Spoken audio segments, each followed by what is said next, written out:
warahmatullahi wabarakatuh. Perkenalkan, nama saya Rifaati Anissa dengan NIM 63030200106 dari kelas 5D Akuntansi Syariah. Di sini saya akan sedikit memaparkan pengetahuan saya tentang konsep kepemilikan Islam untuk akuntansi syariah. Jadi, langsung saja kita simak video berikut ini.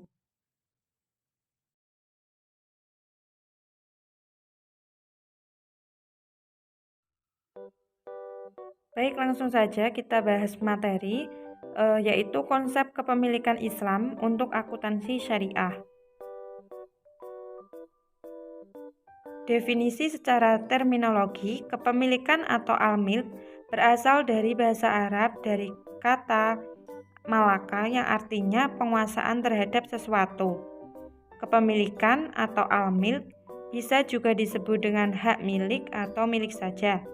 Para ahli fikih mendefinisikan hak milik atau al-milk sebagai kekhususan seseorang terhadap harta yang diakui syariah, sehingga menjadikannya mempunyai kekuasaan khusus terhadap suatu harta tersebut, baik memanfaatkan atau mentasyaruhkannya.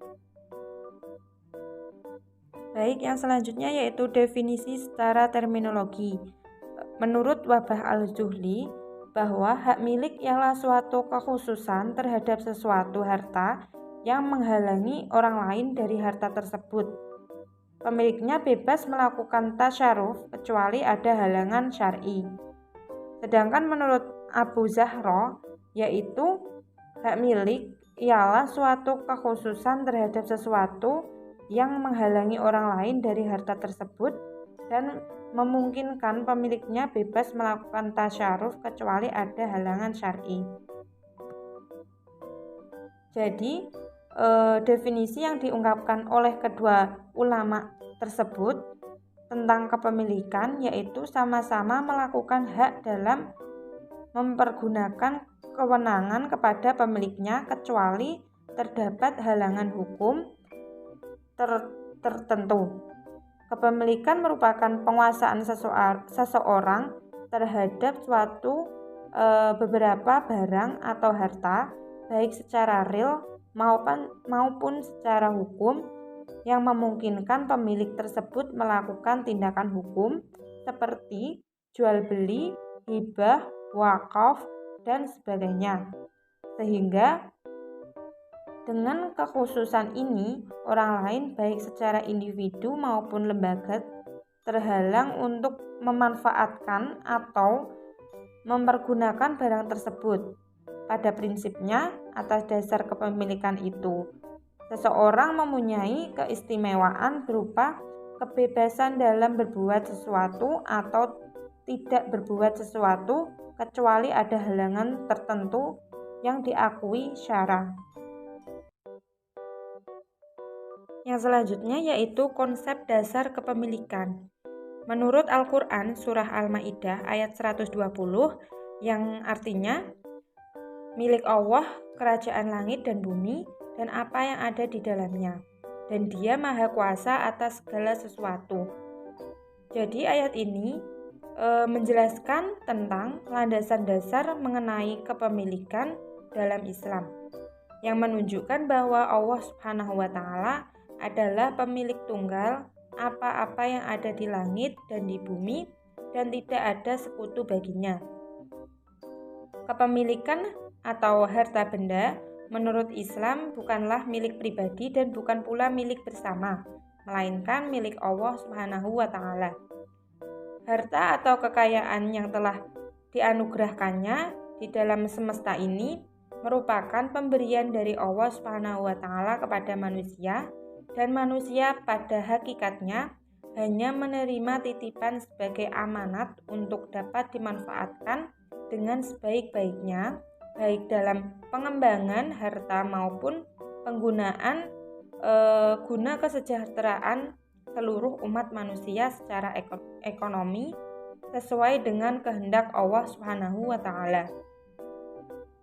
Pandangan ini menunjukkan bahwa kepemilikan manusia senantiasa terikat dengan aturan Allah Subhanahu wa Ta'ala serta menggambarkan bahwa manusia hanyalah sebagai perantara Allah yang diberi tanggung jawab atas pengelolaan kepemilikan baik secara individu maupun secara umum. Yang selanjutnya yaitu menurut Al-Quran surah An-Nur ayat 33.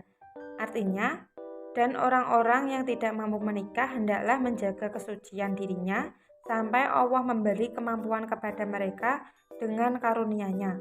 Dan jika hamba sahaya yang kamu miliki menginginkan perjanjian atau kebebasan, hendaklah kamu berbuat perjanjian kepada mereka jika kamu mengetahui ada kebaikan pada mereka, dan berikanlah kepada mereka sebagian dari harta Allah yang dikaruniakannya kepadamu. Dan janganlah kamu memaksa hamba sahaya atau perempuanmu untuk melakukan pelacuran, sedang mereka sendiri menginginkan kesucian, karena kamu hendak mencari keuntungan kehidupan duniawi. Barang siapa memaksa mereka, maka sungguh Allah Maha Pengampun, Maha Penyayang kepada mereka setelah mereka dipaksa. Jadi maksud dari surat tersebut yaitu membicarakan mengenai keadaan yang tidak memungkinkan untuk menikah. Salah satunya adalah tidak adanya biaya, maka diserahkan untuk menahan terlebih dahulu sampai benar-benar siap. Dan bagi orang-orang yang benar-benar tidak mampu untuk membiayai keperluan pernikahan tersebut dan kebutuhan hidup berkeluarga, sedangkan wali dan keluarganya itu tidak pula sanggup membantunya, maka hendaklah ia menahan diri sampai mempunyai kemampuan untuk menikah. Menahan diri artinya menjauhi segala tindakan yang bertentangan dengan keasusilaan, apalagi melakukan perzinahan, karena perbuatan itu adalah sangat keji dan termasuk dosa yang sangat besar. Yang selanjutnya yaitu menurut Al-Quran surah Al-Hadid ayat 7, yang artinya yaitu berimanlah kamu kepada Allah dan Rasul-Rasulnya, dan infakkanlah di jalan Allah sebagian dari harta yang Dia telah menjadikan kamu sebagai penguasa atau amanah. Maka orang-orang yang beriman di antara kamu dan menginfakkan harta di jalan Allah memperoleh pahala yang besar. Maksud dari surat tersebut yaitu menurut sebagian musyafir, perintah untuk tetap beriman yang dimaksud dengan menguasai di sini ialah penguasaan yang bukan secara mutlak. Hak milik pada hakikatnya adalah pada Allah. Oleh karena itu manusia menginfakkan hartanya itu menurut hukum-hukum yang telah disyariatkan Allah Subhanahu wa Ta'ala, karena itu tidak boleh kikir dan boros. Menurut sebagian musyafir, bahwa ayat ini turun berkenaan dengan perang Tabuk, yang ketika itu membutuhkan banyak biaya, sehingga orang yang bertanggung jawab antara beriman kepada Allah dan Rasulnya dengan berinfak di jalan Allah.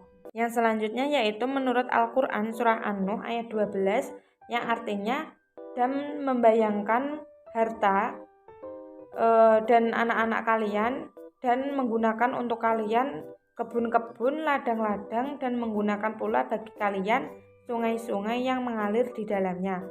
Kemudian menurut Al-Quran surat An-Nisa ayat 6, di sini mencakup 3 hal pokok. Yang pertama yaitu pendidikan anak yatim, yang kedua hukum memakan harta anak yatim, dan yang ketiga yaitu menyerahkan harta anak yatim kepadanya.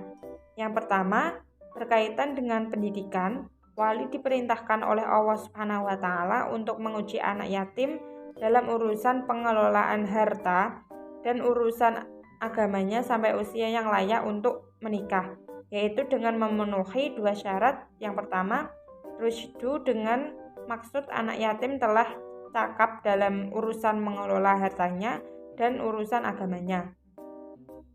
Yang kedua, mencapai usia baligh dengan ihtilam atau keluar air mani, keluar darah haid, atau mencapai usia 15 tahun atau kamariyah. Yang selanjutnya yaitu menurut Al-Qur'an surat Al-Baqarah ayat 279. Jadi di sini sudah dijelaskan bahwa ambillah dari harta-harta mereka. Maksudnya yaitu ayat ini merupakan penegasan yang terakhir kepada pemakan riba dan nadanya pun sudah bersifat ancaman keras dan diharapkan kepada orang yang telah mengetahui hukum riba tetapi mereka masih terus melakukannya. Ini berarti bahwa mereka tidak mengindahkan perintah Allah Subhanahu wa taala. Disamakan dengan orang yang memerangi agama Allah, maka akan diperangi Allah dan Rasul-Nya. Diperangi Allah maksudnya bahwa Allah akan memerangi atau memberikan azab yang sangat pedih kepada mereka di dunia maupun di akhirat. Yang selanjutnya yaitu menurut Al-Qur'an surat At-Taubah ayat 24. Di sini dijelaskan bahwa dan harta-harta yang kalian usahakan. Jadi menurut Al-Qur'an surat At-Taubah ayat 24 ini manusia itu terlalu mengejar kehidupan di dunia dan lalai untuk memikirkan kehidupan di akhirat, dan mereka itu diberatkan oleh hal-hal yang bersifat dunia dan tidak melakukan atau melaksanakan hal-hal yang menjurus ke kehidupan akhirat kelak nantinya gitu. Jadi yang selanjutnya itu menurut Al-Qur'an surat Al-Lail ayat 11 itu dijelaskan bahwa Allah itu tidak membutuhkan harta sebanyak apapun, hanya iman dan ketaatan yang bisa membantu kita terhindar dari azab Allah Subhanahu wa taala. Yang selanjutnya yaitu unsur-unsur kepemilikan. Jadi di sini ada 3 unsur. Yang pertama itu hak milik pribadi, yang kedua itu hak milik umum, dan yang ketiga hak milik negara. Jadi di sini saya akan menjelaskan satu persatu unsur-unsur kepemilikan tersebut. Yang pertama, hak milik pribadi. Jadi hak milik pribadi itu adalah izin syariah pada individu untuk memanfaatkan suatu barang melalui 5 sebab kepemilikan. Yang pertama yaitu bekerja, yang kedua warisan, yang ketiga keperluan harta untuk mempertahankan hidup, yang keempat pemberian negara, dan yang kelima itu harta yang diperoleh individu tanpa berusaha seperti hibah, hadiah, wasiat, diat, mahar, barang temuan, santunan untuk khalifatu pemegang kekuasaan pemerintah. Yang kedua yaitu hak milik umum. Kepemilikan umum adalah izin syara kepada komunitas masyarakat untuk sama-sama memanfaatkan benda atau barang. Benda-benda yang termasuk dalam kategori kepemilikan umum adalah benda-benda yang telah dinyatakan oleh syar'i memang diperuntukkan bagi suatu komunitas masyarakat karena mereka masing-masing saling membutuhkan, dan al-syar'i melarang benda tersebut dikuasai oleh hanya satu orang saja. Benda-benda ini ada 3 macam. Yang pertama yaitu merupakan fasilitas umum. Kalau tidak ada di dalam suatu negeri atau suatu komunitas, maka akan menyebabkan sengketa dalam mencarinya. Dan yang kedua yaitu barang tambang yang tidak terbatas. Dan yang ketiga sumber daya alam yang sifat pembuktiannya menghalangi untuk dimiliki hanya oleh satu individu saja. Yang ketiga yaitu hak milik negara. Hak milik negara adalah harta yang merupakan hak seluruh kaum muslimin, sementara pengolahannya menjadi wewenang khalifah. Ia bisa mengkhususkan suatu untuk sebagian kaum muslimin sesuai dengan apa yang menjadi pandangannya. Pengolahan oleh khalifah ini bermakna bahwa khalifah memiliki kekuasaan untuk mengolahnya. Inilah makna kepemilikan, sebab Kepemilikan bermakna adanya kekuasaan pada diri seseorang atas harta miliknya. Atas dasar ini, setiap kepemilikan yang pengolahannya bergantung pada pandangan dan ihtihad khalifah dianggap sebagai kepemilikan negara. Yang berikutnya yaitu prinsip kepemilikan. Di sini ada 8 prinsip kepemilikan. Yang pertama yaitu memanfaatkan harta benda secara terus-menerus. Dan yang kedua, pembayaran zakat sebanding dengan harta benda yang dimiliki. Yang ketiga, penggunaan harta benda secara berfaedah. Yang keempat, menggunakan harta benda tanpa merugikan orang lain. Yang kelima yaitu memiliki harta benda yang sah. Yang keenam, menggunakan harta benda tidak dengan cara yang boros atau serakah. Yang ketujuh, menggunakan harta benda dengan tujuan memperoleh keuntungan atas haknya. Dan yang terakhir, menerapkan hukum waris yang tepat dalam Islam. Yang selanjutnya yaitu ciri-ciri hak milik. Jadi menurut Haf merumuskan ciri-ciri hak milik dalam ekonomi Islam itu dibagi menjadi 6. Yang pertama, harta milik adalah amanat, pemilik yang sebenarnya adalah Allah. Maksudnya yaitu hak manusia untuk memanfaatkan barang-barang di dunia didasarkan kedudukannya sebagai khalifah dan pengemban amanat Allah. Dengan definisi ini, hak-haknya dibatasi oleh batasan-batasan yang ditetapkan oleh Allah Subhanahu wa Ta'ala dan yang harus dipergunakan untuk mencapai tujuan yang telah ditetapkannya. Kewajiban-kewajiban seperti yang telah ditetapkan oleh Allah Subhanahu wa Ta'ala untuk memindahkan hak-hak ini harus secara jujur dan dipenuhi. Oleh karena itu, hak milik tidak bersifat mutlak, melainkan terbatas dan bersyarat. Yang kedua yaitu hak milik tidak terbatas dari tujuan kehidupan manusia sesuai dengan petunjuk Allah Subhanahu wa Ta'ala. Jadi hak milik ini tidak terlepas dari tujuan itu sendiri. Dalam pandangan sifat purposive kehidupan manusia, kekayaan adalah alat menuju tujuan hidup yang sesuai dengan petunjuk Allah Subhanahu wa Ta'ala.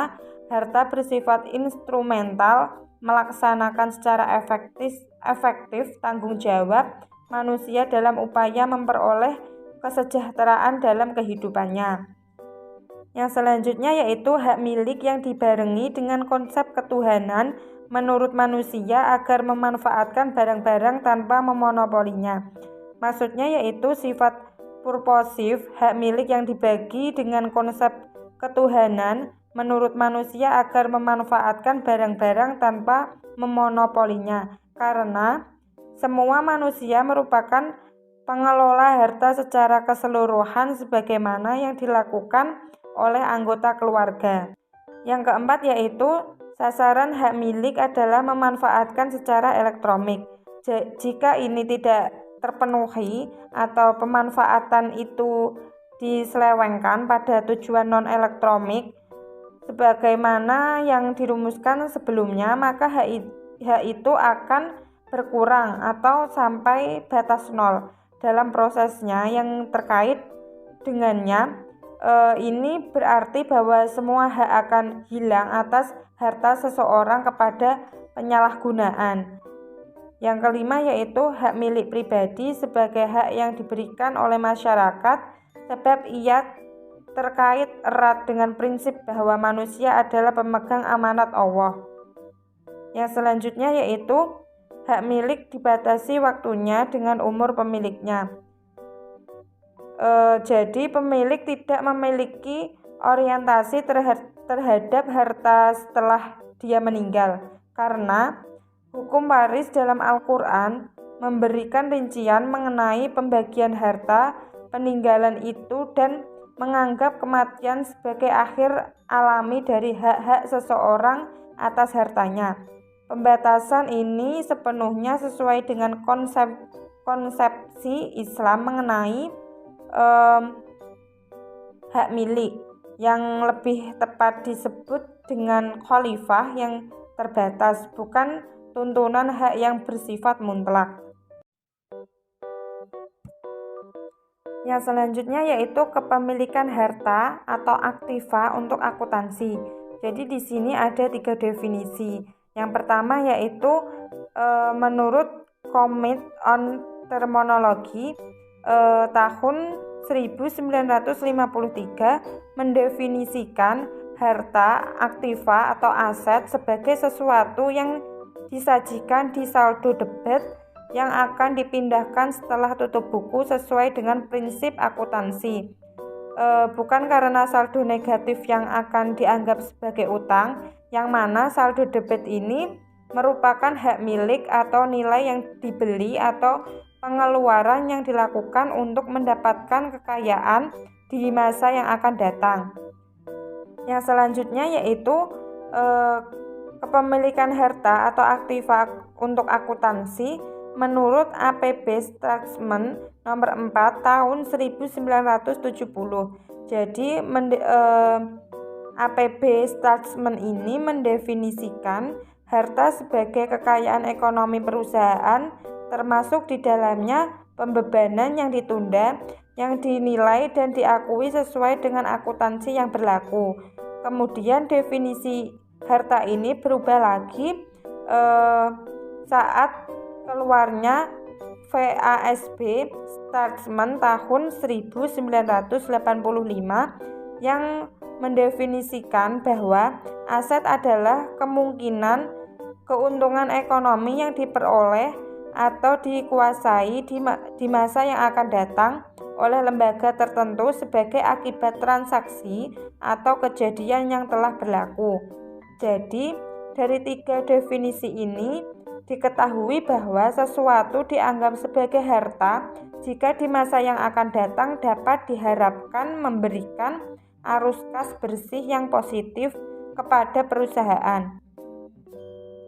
Untuk perkiraan beban ditunda dianggap bahwa kekayaan pembayaran telah dilakukan, maka di masa yang akan datang tidak perlu dilakukan lagi kas keluar.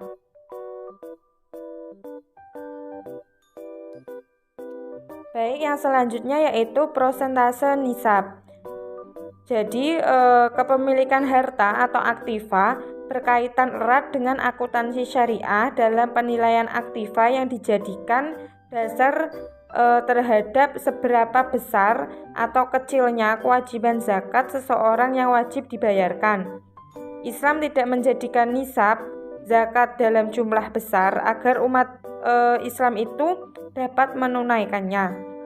Prosentase nisab bisa dikatakan sedang jika yang pertama 2,5% pada uang dan perniagaan, dan yang kedua yaitu 5% pada pertanian yang diairi dengan alat, dan yang ketiga yaitu 10% pada tanaman yang diairi tanpa alat, dan 20% pada hasil tambang dan harta temuan.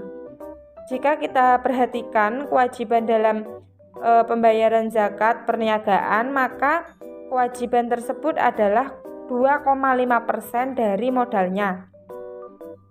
Sedangkan di sisi lain 5% atau 10% kewajiban itu adalah 5% atau 10% dari hasil atau pemasukan, khususnya jika kita mengambil mazhab yang membebaskan biaya-biaya produksi dari zakat dan menzakati sisanya, yaitu setelah diambil biaya produksi.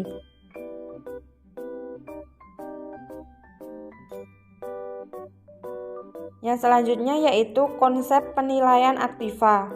Konsep ini dapat dilihat dalam Al-Quran surah Al-An'am nomor 6 ayat 141 yang artinya yaitu, dan dialah yang menjadikan kebun-kebun yang berjunjung dan tidak berjunjung, pohon kurma, tanaman-tanaman yang bermacam-macam buahnya, zaitun dan delima yang serupa bentuk dan warnanya dan tidak sama rasanya. Makanlah dari buah yang bermacam-macam itu bila dia berubah, dan tunaikanlah haknya di hari memetik hasilnya dengan disedekahkan kepada fakir miskin.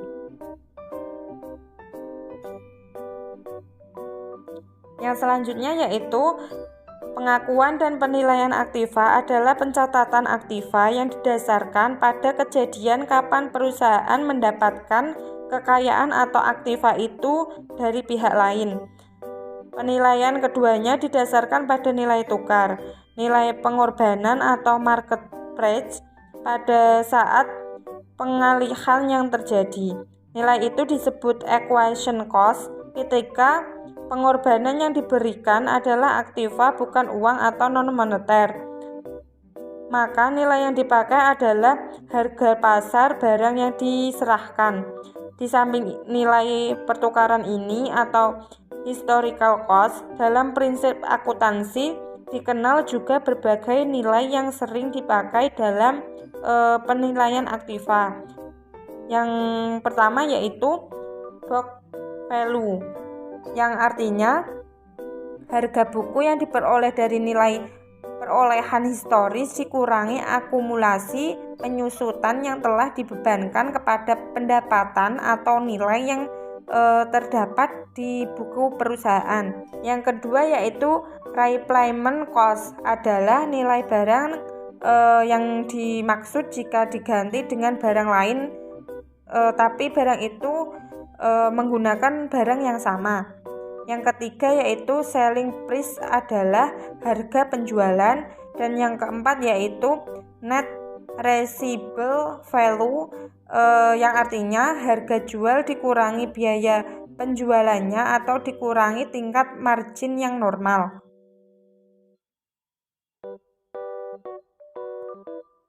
Baik, yang selanjutnya yaitu tentang teori kepemilikan Islam.